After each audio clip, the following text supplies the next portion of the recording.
को फौरन सराहा और उसकी हिमायत की अक़वाम मुत्तहिदा के सेक्रेटरी जनरल। तो उन्होंने G20 में भी उसी अंदाज में गुफ्तगू फरमाई। तो कल रात G20 के इजलास ने एक तारीखी फैसला किया। डेवलपिंग वर्ल्ड को, जिसमें 76 ममालिक आते हैं, उन्हें डेट रिलीफ देने का फैसला किया है। ये एक बहुत बड़ा फैसला है। 76 ममालिक बैक वक्त इससे मुस्तफीद होंगे और इसकी एप्लीकेशन भी फिलफौर हो जाएगी। 1 मई से इसका जो है इसका इजरा हो जाएगा।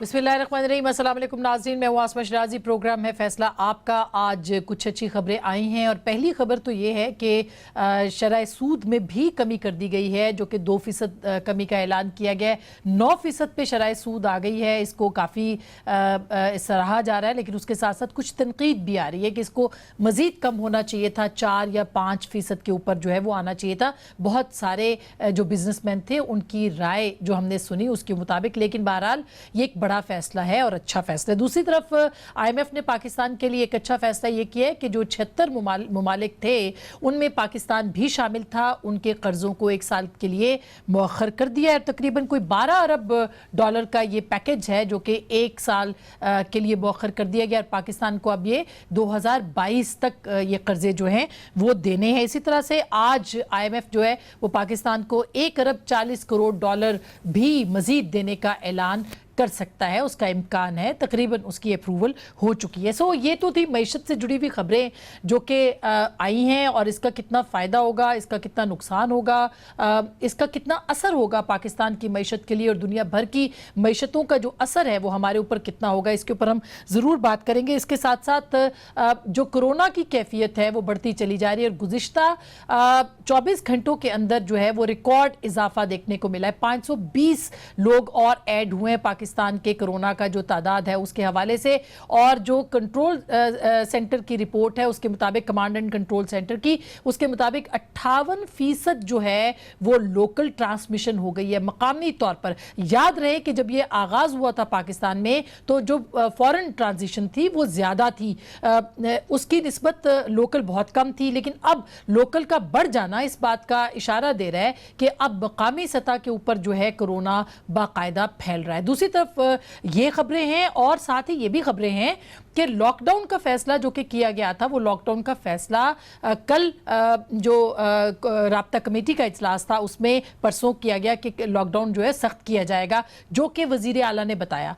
कल हमने देखा कि ये फैसला किया गया कि सिंध के अंदर मजीद सख्त होगा, पंजाब के अंदर, वफाक के अंदर नरम होगा। आज हमने देखा पाकिस्तान में मिला जुला एक रद्द अमल था, कहीं पे नरम था, कहीं पे सख्त था। ये कितना नुकसानदेह है और क्यों एक फैसला नहीं हो पाया और क्यों इसकी वायलेशन की गई, जबकि वजीर आला ने कल जो प्रेस कॉन्फ्रेंस की थी उसमें ये फरमाया था कि इस बात के ऊपर इत्तफाक हो चुका था कि मुकम्मल लॉकडाउन होगा और सख्ती मजीद की जाएगी। क्या कहा था उन्होंने वो भी मैं आपको सुनवाए देती हूँ।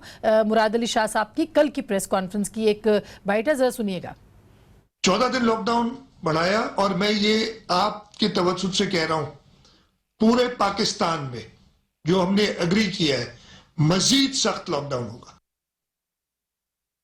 हमने एग्री किया है मजीद सख्त लॉकडाउन का। ये कल प्रेस कॉन्फ्रेंस थी जिसको कि बड़ा जज्बाती प्रेस कॉन्फ्रेंस की गई। तो फिर क्या हुआ कि जो राब्ता कमेटी में इत्तफाक राय हुआ उसके बाद उसके ऊपर फैसला नहीं हो सका। हम इसी पे बात करेंगे।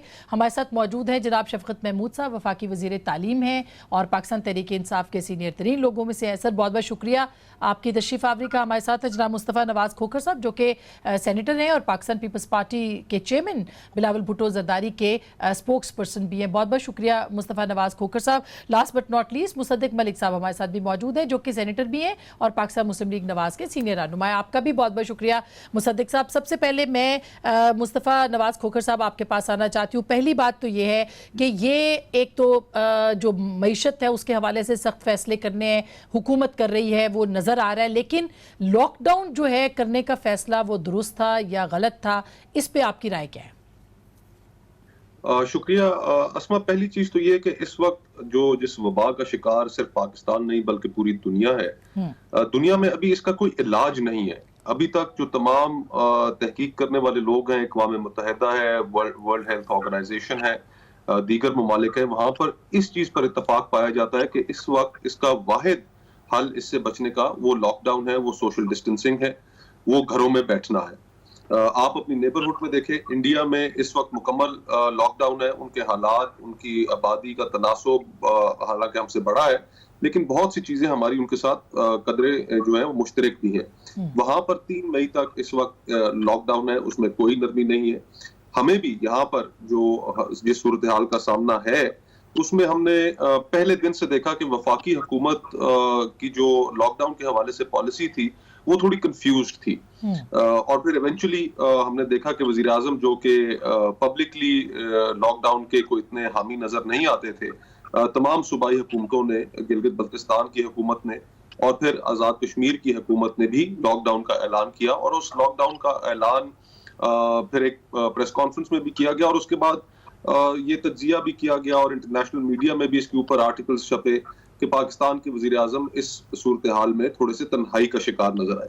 तो इस वक्त हमारी तमाम तर जो तवज्जो होनी चाहिए वो अक़वाम मुत्तहिदा, वर्ल्ड हेल्थ ऑर्गेनाइजेशन की जो गाइडलाइंस हैं उनके मुताबिक हमें चलना चाहिए। उनकी गाइडलाइंस इस वक्त ये कहती हैं कि इस वक्त मुल्कों को जल्दी नहीं करनी चाहिए इसको खोलने में, लॉकडाउन उठाने में। सेकेंड वेव आ सकती है, उस सेकंड वेव का जो खदशा है उसके मुताबिक बहुत सी जानें ज़ाया हो सकती हैं। तो अक़वाम मुत्तहिदा इस वक्त ये कह रही है कि लॉकडाउन जो है वो मुल्कों को बरकरार रखना चाहिए और कम अज कम ये महीना पूरा लॉकडाउन रखना चाहिए ताकि इस मर्ज का जो और वबा का जो फैलाव है उसमें थोड़ी सी कमी आ सके। अच्छा, मैं अभी मुसद्दिक साहब देख रही थी ट्वीट डीसी इस्लामाबाद का। उन्होंने ये कहा कि पिछले 48 घंटों में इस्लामाबाद के अंदर 300 टेस्ट जो है वो करवाए गए और उनके नताइज आए जो कि मनफी में थे और कोई पॉजिटिव टेस्ट नहीं आया।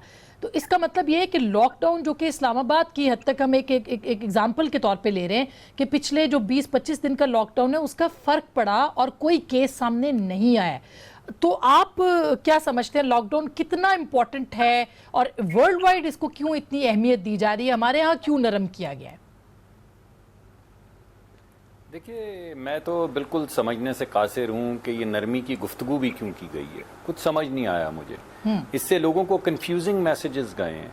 यानी अब कल की जो तकरीर है उसके बाद लोगों को जो पैगाम जा रहा है, जो कहने वाले सुनने वाले लोग बता रहे हैं वो ये है कि भाई बात ये है कि अगर आप फैक्ट्री जा सकते हैं, अगर आप अपने बाल कटवाने के लिए जा सकते हैं और बाल काटने वाले वहाँ पे जा सकते हैं, तो फिर बाकी दीगर जगहों पे हमें घर क्यों बिठाया हुआ है? तो इससे एक तो वो नुक्ता है कि हुकूमत ये कह रही है कि भाई आप ये तमाम हमने जो फैक्ट्रीज हैं ये खोल दी हैं, कंस्ट्रक्शन से रिलेटेड जितने मामलात हैं वो खोल दिए हैं, मगर जो लोग उस सिग्नल को इंटरप्रेट कर रहे हैं ये वो मैं आपको बता रहा हूँ। जो लाहौर की या दीगर जगहों की सड़कों के ऊपर आपको रश नजर आना शुरू हो गया है, जो पहले नहीं था।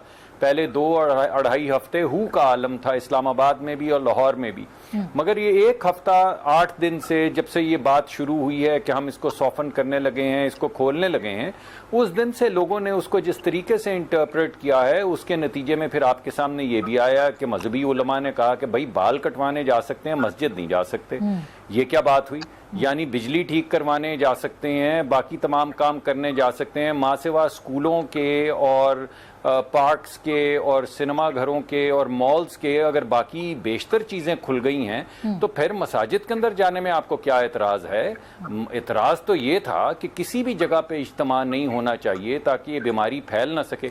मुस्तफ़ा नवाज खोकर साहब ने ये कहा कि पहली वेव के बाद दूसरी का अंदेशा है। अरे भाई, अभी तो आप पहली वेव की ग्रोथ फेज के अंदर हैं। आज रिकॉर्ड दूसरी दफा रिकॉर्ड इजाफा देखने को मिला है, 520 मरीज आज जो है जी, मैंने आपको बताया, मैं वजह बताता हूं जी। देखिए, आपको अभी तक जो नजर आ रहा था वो लॉकडाउन होने और उसके आसार नजर आने में तकरीबन 2 हफ्ते का फर्क पड़ता है। तो ये 1-1.5 हफ्ते से जो नरमी की बातें चल रही थी, उसके नतीजे में लोगों में जो मेल मिलाप बढ़ रहा था, उसका नतीजा आज आपने देखा है। अभी कुछ दिन में जो अब नरमी आप कर रहे हैं, इसका भी नतीजा सामने आने में तकरीबन 1.5-2 हफ्ते लगेंगे। अल्लाह करम करे, अल्लाह हम सबको हिफाजत में रखे। लेकिन मिक्स्ड मैसेजिंग नहीं होनी चाहिए। पूरी दुनिया के अंदर कोई एक भी ऐसा मुल्क नहीं है जो लॉकडाउन के अलावा कोई और चारा कर रहा है। लॉकडाउन में नरमी सब करते हैं, मगर करते उस वक्त हैं जब रेट ऑफ इंक्रीज, यानी वो जो उसकी ग्रोथ है वो कर्व नीचे की तरफ आना आता है उस वक्त, जैसे स्पेन ने किया है, जैसे इटली ने किया है। बिल्कुल। अच्छा मुसद्दिक साहब, मैं शफकत साहब, आप मेरा ख्याल है जाहिर है कि आपको सारी, आप हुकूमत हैं, पहले तो ये कंफ्यूजन पहले यही रही कि लॉकडाउन होना चाहिए नहीं होना चाहिए, चले वो खत्म हो गया। अब इसके बाद लॉकडाउन कहीं नरम हो गया, कहीं सख्त हो गया। अब वजीर आला सिंध ये कह रहे हैं कि हमने ये फैसला किया था, एग्री किया था कि मजीद सख्त कर, लेकिन उसके बाद अनाउंसमेंट वफाक से कुछ हुई और पंजाब में तो कोई अनाउंसमेंट हुई ही नहीं, उसके बावजूद खुल गया तकरीबन। और आज इस्लामाबाद भी 60% खुला पड़ा है। तो सर क्या है ये कन्फ्यूजन, क्यों है? मेरा ख्याल है आप तीनों का अगर बस चले तो आप सिर्फ अल्फाज से हमला ना करें, किसी और तरीके से भी हमला कर दें। नहीं, कतन बहरहाल बात यह है, पहले तो हमें फख्र करना चाहिए कि हमारे वजीर आजम की कॉल पे जो फैसला हुआ है IMF की तरफ से, और एक बड़ी अच्छी खबर आई है, और सिर्फ पाकिस्तान के लिए नहीं हुआ, 76 ममालिक के लिए हुआ है। और इसमें लीड जो थी प्राइम मिनिस्टर इमरान खान ने ली, और उनकी जो कॉल थी उसको, और भी जगह से कॉलें आई, लेकिन जो एक बहुत जोरदार आवाज में प्राइम मिनिस्टर इमरान खान ने कहा, उसके बाद IMF ने एक रिलीफ दी है, जो पाकिस्तान को रिलीफ है, जिसमें यकीनन मुसद्दक साहब और मुस्तफा साहब के ज़बान से तो एक लफ्ज़ नहीं निकलेगा तारीफ का, क्योंकि ऑब्वियसली इनका तो ख्वाहिश या इनकी पार्टी की एक ही मंतक है, किसी तरीके से नीचे लगाने की कोशिश करो। दूसरी बात यह है कि जहाँ तक बीमारी का ताल्लुक है, अल्लाह का बड़ा फजल है, हमारे जो गवर्नमेंट्स ने मिलकर जो भी इक़दाम किए हैं, इस वक्त अगर दुनिया की जो ट्रेजेक्ट्री है वबा के फैलने की और उससे जो अमवात हैं, अगर आप पाकिस्तान से कंपेयर करें तो पाकिस्तान उनसे बहुत कम है। और आज से तकरीबन 15 दिन या 20 दिन पहले मैंने एक मॉडलिंग देखी थी, जिसके मॉडलिंग के तहत आज पाकिस्तान में 20,000 केसेस होने चाहिए थे और कम से कम को 1200 या 1500 अमवात होनी चाहिए। अल्लाह खैर करे। बिल्कुल। इसलिए अगर आप उससे कंपेयर करें, और पिछले इटली में दो महीने से लॉकडाउन है, और उसमें आप देख रहे हैं कि 20,000 से ज्यादा लोग मारे जा चुके हैं। न्यूयॉर्क में लॉकडाउन है, लोग मर रहे हैं।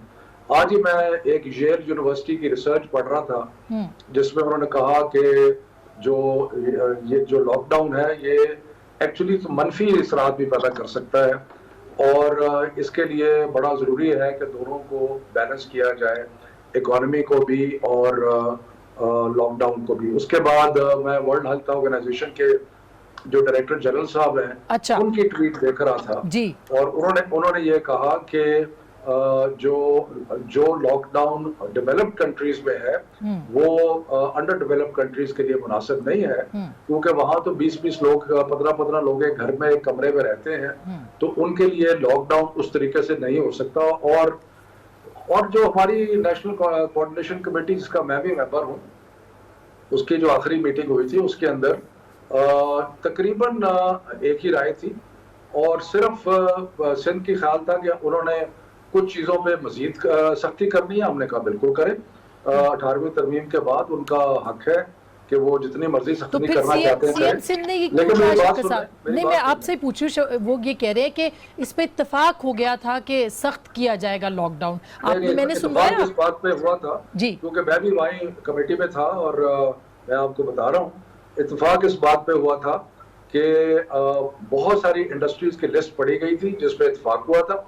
4-5 चीजें थी जिन पे इत्तेफाक नहीं था, इसलिए ये कहा गया सबकी तरफ से कि 98% जो है वो इत्तेफाक है, और उसके अलावा बाकी मुकामी हालात हैं। मुकामी हालात बलूचिस्तान के मुख्तलिफ हैं, मुकामी हालात सिंध के मुख्तलिफ हैं, बाकी सूबों के। अगर सिंध चाहता है कि वो कुछ चीजों के बारे में मजीद सख्ती करना है तो बड़े शौक से करे। ये और बात है कि ये इतनी सख्तियां और इतनी बयानबाजी और इतनी मीडिया में हाइप जो है, और रिजल्ट ये है कि अमवात भी सिंध में ज्यादा है और प्रोपोर्शनल। अच्छा, इसका जवाब खोखर साहब से ले लेते हैं। मैं इसमें जाना नहीं चाहता, लेकिन मेन बात ये है कि अभी तक अल्लाह ताला ने मेहरबानी फरमाई हुई है। और आखिरी बात जरा बात कर लेने दें मुझे आखिरी, क्योंकि ये 3 लोगों का जवाब देना होता है मैंने। तो तीसरी आखिरी बात ये है कि अभी हमारी गंदम की कटाई का मौसम है। हमारी रूरल इकोनॉमी जो है वो सारी गंदम की कटाई करती है। बेशुमार लोग, ये तो इनमें तो दिल नहीं है ना, ये अमीर लोग हैं, मुसद्दक साहब और मुस्तफा खोखर साहब, ये तो अपना अपने और अपने जैसों का सोचते हैं। अच्छा, बेचारे करोड़ों अरबों लोग जो है सर सुने अब सुन लेना जरा। नहीं, मुझे आपकी तारीफ करनी है, मुझे आपकी तारीफ करनी है, इसलिए सर मैं तारीफ ये कर रही हूँ, आपने इतना अच्छा काम किया कि टेलीविजन पे प्रोग्राम शुरू कर दिए बच्चों के लिए, वो आपने अच्छा काम किया। सुन ले, उसके बाद बात करते हैं। सर मैं ब्रेक पे बात ये है कि इनके दिल में जरा नरमी नहीं है उन हजारों करोड़ों लोगों के लिए जो बेचारे रोज घर से बाहर निकल के अपनी रोजी कमाते हैं।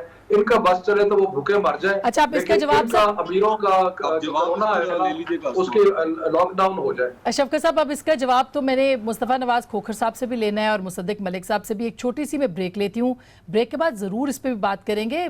जो अच्छा काम है हुकूमत का उसकी सब तारीफ करते हैं, जो अच्छा काम नहीं है उस पर तनकीद भी करनी है। तो ब्रेक के बाद वापस आके इस पर ज़रूर बात करेंगे कि अगर ये लॉकडाउन से फ़र्क पड़ा है तो फिर इसको नरम कितने दिनों के लिए किया जा सकता है और कितने दिनों के बाद दोबारा से आपको सख्त करना पड़ सकता है। ब्रेक के बाद इस पे बात करेंगे।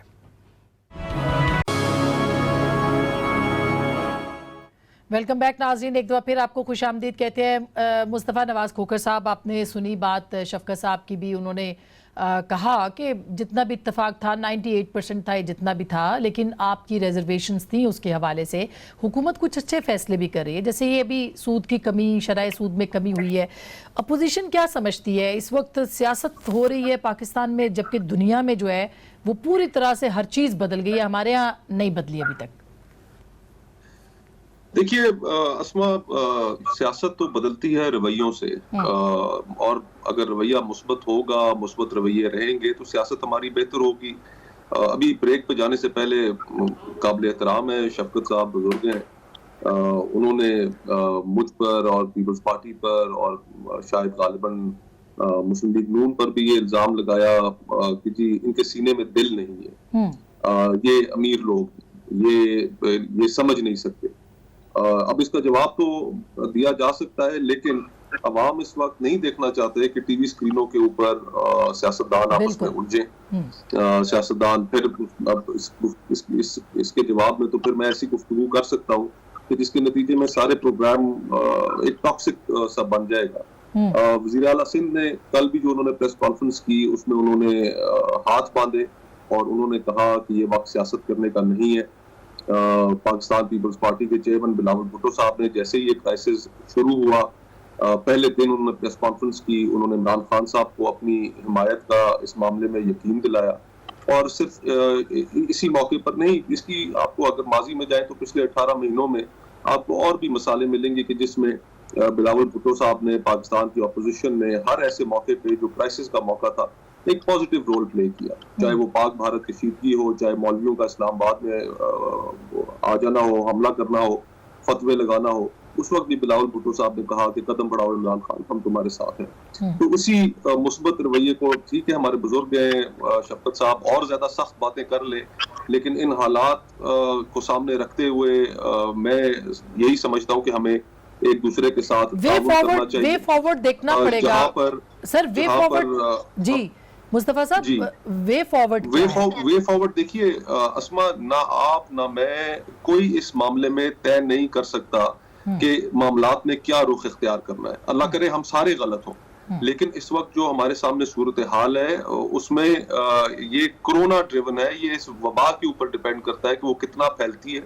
और उसके फैलने का रेट क्या है।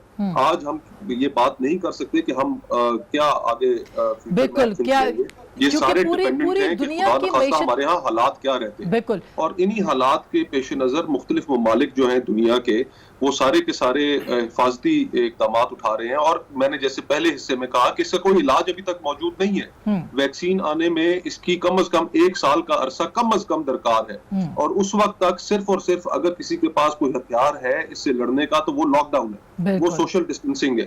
तो हम जो जहां तक माशी चीजों का आपने जिक्र किया, अब अगर 76 अभी तो G20 ने किया है, IMF ने तो नहीं किया। IMF करेगा, हम उसको वेलकम करेंगे। 76 ममालिक के लिए उन्होंने किया है। इस वक्त दुनिया में एक बहस ये भी चल रही है कि ये जो मास्क, टेस्टिंग किट्स, ये सारी चीजें हैं, ये अमीर ममालिक के लिए तो अवेलेबल है, लेकिन पाकिस्तान जैसे ममालिक, गरीब ममालिक, अंडर डेवलप्ड कंट्रीज या डेवलपिंग कंट्रीज, उनकी वो दस्तरस नहीं है, उनके वो वसाइल नहीं है कि वो सारी चीजें हासिल कर सके। बिल्कुल मुसद्दिक साहब, एगैलिटेरियन रिस्पांस भी होना चाहिए तमाम ममालिक के लिए। Very true, very true. अब मुसद्दिक साहब, जो बात अभी हो रही थी, क्या इस सिचुएशन में और जो अगले 1 साल के अंदर सिचुएशन होगी, कोई एक पार्टी जो है वो इन मसलों का हल निकाल सकती है, या सबको मिलके जो है वो कोई वे फॉरवर्ड निकालना पड़ेगा? उसके इम्कानात क्या हैं?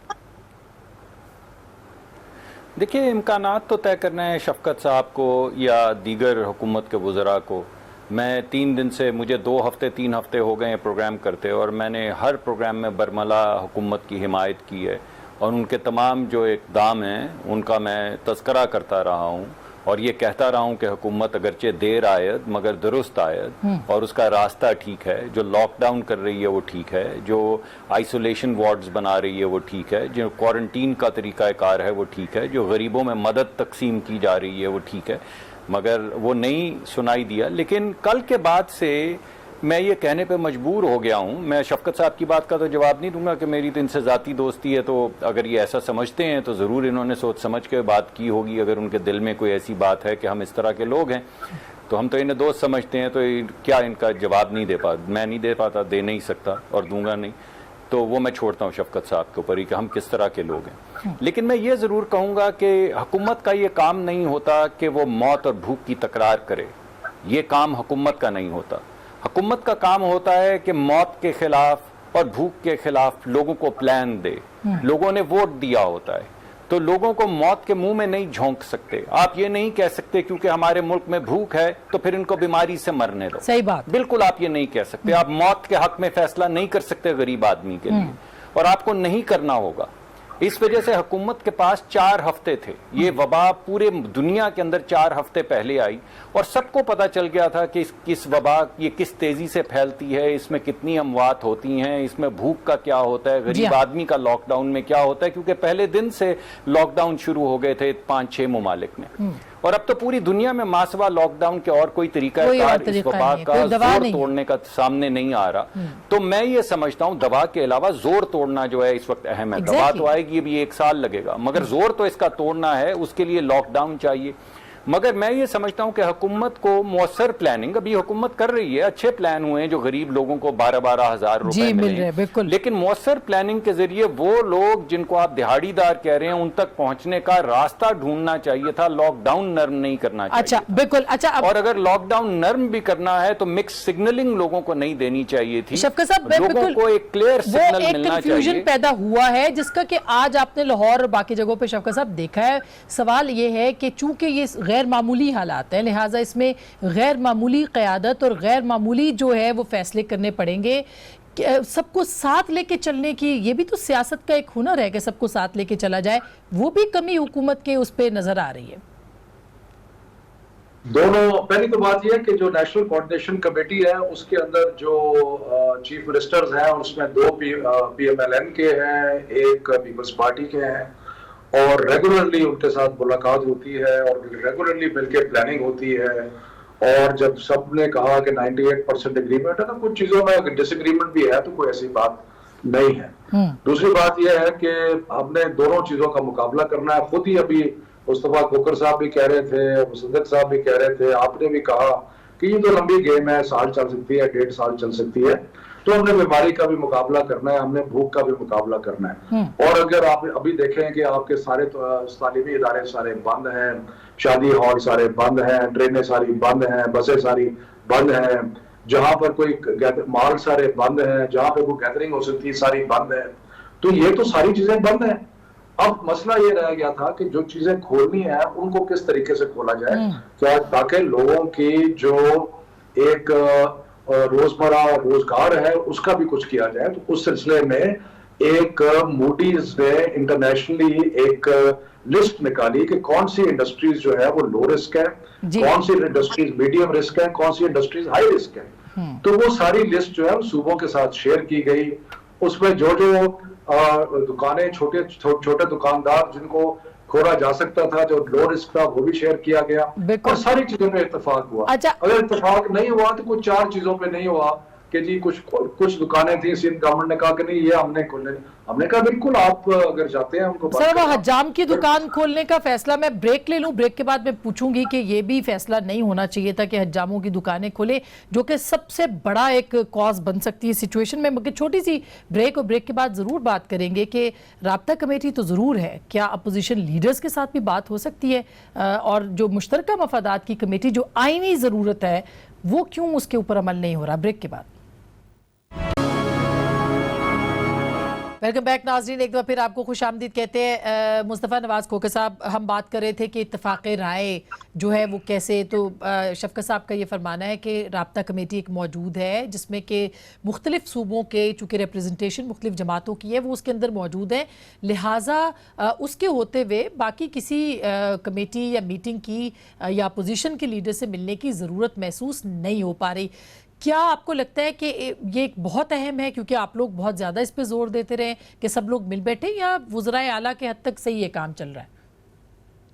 देखिए, जो चीजें मीटिंग्स में तय होती हैं बिल्कुल उसके ऊपर इत्तफाक राय से ही चलना चाहिए, और फिर हमें माहौल भी ऐसा रखना चाहिए कि जिस माहौल में तलखी ना हो। इस वक्त अवाम नहीं देखना चाहते कि टीवी स्क्रीनों पर सियासतदान दस्तों गिरबां हो। अवाम लीडरशिप चाहते हैं, अवाम रहनुमाई चाहते हैं, अवाम तसल्ली चाहते हैं, इत्मीनान चाहते हैं कि जिन लोगों को उन्होंने मुंतखब किया है, जो ओहदों पर फायज है, वो उनके लिए आगे बढ़ रहे हैं, काम कर रहे हैं।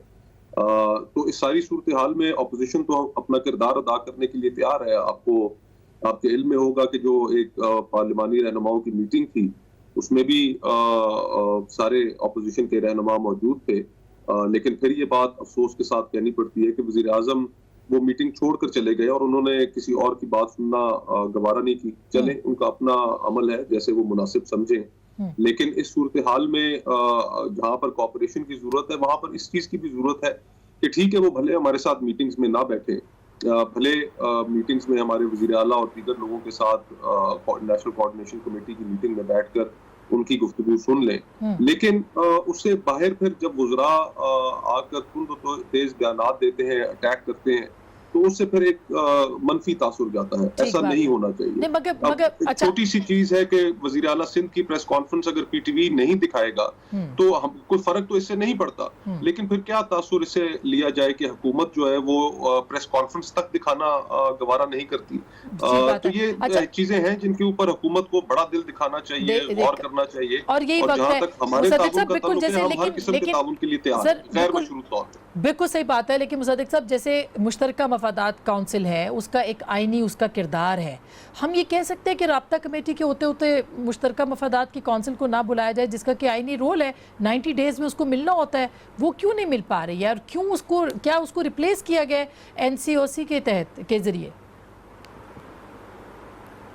देखिए, मुझे नहीं मालूम, लेकिन ये कोई आज की नई बात नहीं है। आपने देखा है कि कैसे हुकूमत ऑर्डिनेंसेस के ज़रिए चलती रही है, तो ये ख़ास किस्म का रवैया है, इस पर हम क्या तबसरा कर सकते हैं। जब कश्मीर वाला वाक़या हुआ तो तब भी chief of the army staff ने आके ऑपोजिशन को ब्रीफिंग दी और प्राइम मिनिस्टर साहब ने तशरीफ़ लाने से माजरत कर ली, और उसके अलावा भी बेशुमार, अभी ये आपको बताया है खोखर साहब ने भी कि तमाम हमारी तो एक पूरी मीटिंग चल रही थी तमाम पार्लिमानी लीडर्स की, जिसमें से शहबाज साहब उठ कर गए और ये कह कर गए कि ये एक बेइंतहा इंपॉर्टेंट मीटिंग है, मैं माजरत चाहता हूँ, मैं अगरचे आपको पॉलिसी इस वक्त दे रहा हूँ लेकिन मैं दोबारा से आके दे दूंगा, मगर इस मीटिंग में जाना है। तो प्राइम मिनिस्टर का उसमें से चला जाना एक ख़ास किस्म का रवैया है, मगर ये रवैया अगर आप इसके नुक्ते जो वो जोड़ें, वो जिस तरह वो क्या गालिब का शेर है कि निगाह की हमने पैदा रिश्ते रब्ताए रब्ते अलाइक से। तो जब आप ये नुकात जोड़ने शुरू करें तो आपको नजर आता है कि ये वही एक रवैया है, वो ऑर्डिनेंसेस की शक्ल में, वो हाथ ना मिलाने की शक्ल में। अच्छा मलिक साहब, अब इसका जवाब शफकत साहब, जरूरत है इस वक्त कौमी इत्तेफाक के राय की सर, और मुश्तरका मफादात की कमेटी को अगर राब्ता कमेटी मिलती है बहुत अच्छी बात है, उसके बुलाने में क्या कबाहत है सर? नहीं, कोई बात नहीं, वही मेंबरशिप एनसीसी की है, वही मेंबरशिप उसकी है काउंसिल ऑफ कॉमन इंटरेस्ट की। और लेकिन मैं जरूर इनको मुबारकबाद देता हूँ मुसद्दक साहब को, इनके लीडर ने 700 रुपए का एक डब्बा बनाया जिसमें एक मास्क और एक ये वो, उसके आगे पीछे अपनी और अपनी पार्टी के परचम और अपनी तस्वीरें लगाई। उससे बड़ा एक मुस्बत असर जो है वो पड़ा। और बाकी हम भी कोशिश कर रहे हैं 1400 हमारी गुफ्तगू का ही मुआवजा कर लें शफकत साहब से तो आपको तमाम जवाब मिल जाएंगे। 1200 अरब जो है वो 1200 अरब का जो है पैकेज दिया है, और 144 अरब जो है वो इस वक्त तकसीम हो रहा है गरीब लोगों में, और उसके बाद 200 अरब जो है वो जाएगा उन लोगों के लिए। लेकिन अपोजिशन लीडर से बात नहीं करनी आपने, बिलावल भुट्टो से बात नहीं करनी, शहबाज शरीफ से बात नहीं करनी सर। उसके बाद अगर आप नहीं बोलने देंगे तो मैं खामोश हो जाऊंगा। नहीं, मैं सवाल पूछ रही हूँ आपसे। नहीं, आप मुझे बोलने नहीं दे रहे, बाकियों को तो नहीं टोकते, आप मुझे टोक देते हैं। सर मैं कह रही हूँ अगर उनको बुला लें तो क्या हर्ज है, ये सवाल है। बहरहाल मुझे अपनी बात जो करनी है वो करने दें, बाकी आपकी मर्जी। जी जी जी। तो उसके अलावा ये है कि माशाल्लाह हमें सबको इस चीज पे तवज्जो देनी चाहिए कि हमने वालिदैन को खास तौर पर मैसेज देना चाहता हूँ कि हमने एक तालीमी चैनल शुरू किया है जो सुबह 8 से लेकर शाम 6 बजे तक बच्चों की तालीम के लिए बहुत अच्छा किया, ये तो बहुत बेहतरीन काम हुआ है शफकत साहब। इसमें तो आपकी तारीफ बनती है और ये करनी चाहिए, और बहुत अच्छा काम हुआ है। हमें पता है हमारे बच्चे हैं तो मैं आपके तवज्जुह से टीवी के जरिए से लोग सीख रहे हैं बच्चे। जी, अवेयरनेस क्रिएट कर रहा हूँ ताकि लोगों को पता हो, ताकि वालिदैन और जो है वो अपने बच्चों को सुबह के टाइम 8 बजे शुरू होता है तो उसमें तो इसलिए कोशिश कर रहे हैं मुख्तलिफ तरीकों से।